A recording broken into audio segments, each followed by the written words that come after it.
Մեծարգո փոխոսնակ, հարգելի պատգամավորներ, հարգելի տիկին գլխավոր դատախազ, մեզ հետևող սիրելի քաղաքացիներ, Գառնիկ Դանելյանը նոր է իր համար բացահայտում մարտի 1-ի դեպքերը, նոր է բացահայտում, որ քաղաքացիները ստիպված են եղել դիմել ինքնապաշտպանությանը, որովհետև ինչպես ազգային ժողովի մոտ տեղի ունեցած դեպքերի ընթացքում էինք մենք որպես պետություն պաշտպանվում օտարից գործուղված Հայաստան սուբյեկտներից, այդպես էլ մարտի 1-ին ժողովուրդը ստիպված էր պաշտպանվել։ Ես այսօր կօգտվեմ նաև այն հնարավորությունից, որ հաճախ մեր ընդդիմադիրները անում են եւ Գառնիկ Դանելյանին կպատասխանի Նիկոլ Փաշինյանը հայտնի դրվագով։ Ոստիկանությունը աշխարհում, բայց ես ուզում եմ մեկ մի բան հասկանանք։ Ոստիկանությունը Հայաստանի Հանրապետության այն ոստիկանությունը, որ ծառայում է Հայաստանի Հանրապետության դրոշի եւ զինանշանի ներքո, այդ ոստիկանությունը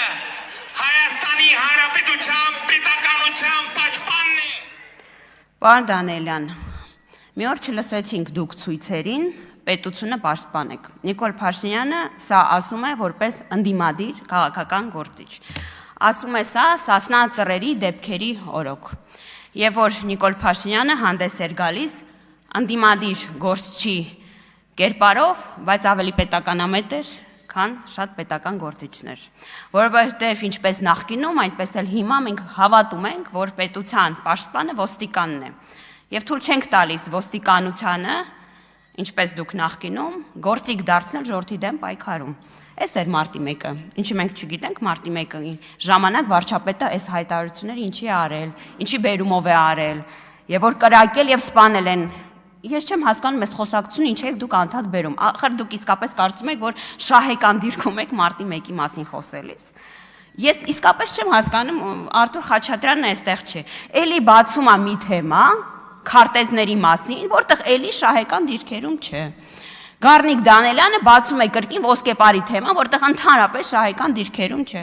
Ժորժ ջան, այս թեմաները դուք մսխել եք 5 տարի խորհրդարանում։ Դուք եկել սրա մասին խոսել եք, դուրս եք եկել փողոց եւ ձեր 21 թվականի ընտրազանգվածին դուրս չեք կարողացել բերել։ Գիտեք ինչքանն է եկել ձեզ աջակցելու։ Ձեր ընտրազանգվածի կեսը 30,000 մաքսիմում թիվ ա եղել։ Ոսկեպարով Արցախ եք գտնում, հիմա նախընտրական շրջանում եկել եք նորից այս թեման բացում եք, լավ դուք իսկապես ինքնահայացման հնարավորություն, ունակություն չունեք։ Ես իսկապես չեմ հասկանում։ Ես երեք լսում եի ուշադիր ձեր ելույթները եւ հետո մտածում եմ երևի կառավարության հետ հարցու պատասխանին Արտուր Խաչատրյանը Մհեր Գրիգորյանին կհարցնես ինչ քարտեզ եք համաձայնեցրել, բայց չի եկել չի հարցրել, որովհետեւ պատասխանը չի հետաքրքիր,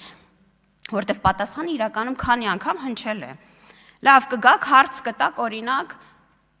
տեղի ունեցող Հայաստանում տեղի ունեցող միջոցառումների շրջանակներում 300,000 ադրբեջանցի Հայաստան գործուղելու մասին։ Բայց չեք եկել չեք հարցրել, որովհետև գիտեք որ սուտ է, գիտեք որ պատասխանելու են ու գնալու եք ձեր ընտրողին չիմանաք ինչ ասել։ Իսկ իրականում սիրելի քաղաքացիներ մայիսի 8-ին մեկնարկում է քարոզ արշավը։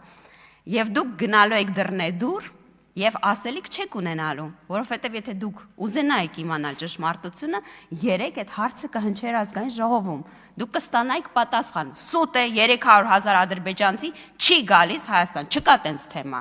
Կասեի սուտ է Հայաստանի սուվերեն տարածքից ոչ մի բան չի զիջվում, քարտեզների հարցնել 500 անգամ բացատրել ենք։ Ասել ենք չկա այն մի քարտեզ, կա քարտեզներ, որոնք նախկինում համաձայնեցված եղել են պարիտետային խմբից։ Լավ Մհեր Գրիգորյանը այս մասին այստեղ քանիցս խոսել է, բայց ձեզ պատասխաններ պետք չեն։ Ձեզ ստեր են պետք, մանիպուլյացիաներ են պետք, որովհետև խորհրդարանում հայտնվելու ձեր միակ հնարավորությունը վախն ու ցավը գեներացնել, դարձնել քաղաքական կապիտալ։ Դրա համար չեք եղել երեք հարցու պատասխանին։ Դրա համար փախել եք խորհրդարանից, որովհետև չեք փնտրել ճշմարտություն։ Ձեզ ճշմարտություն պետք չէ։ Գլխավոր դատախազի հետ հարց ու պատասխանն էլ ձեզ պետք չէ։ Ձեզ պետք են տեսարաններ, որոնք մենք ձեզ չենք տալուս։ Մեկնարկում է քարոզ արշավը, քաղաքացիական պայմանագիր կուսակցությունը վարչապետ Նիկոլ Փաշինյանի գլխավորությամբ հայտարարել ենք, լինելու ենք Սյունիքում եւ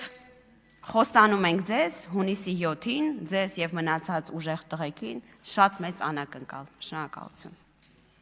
Քրիստինե Վարդանյան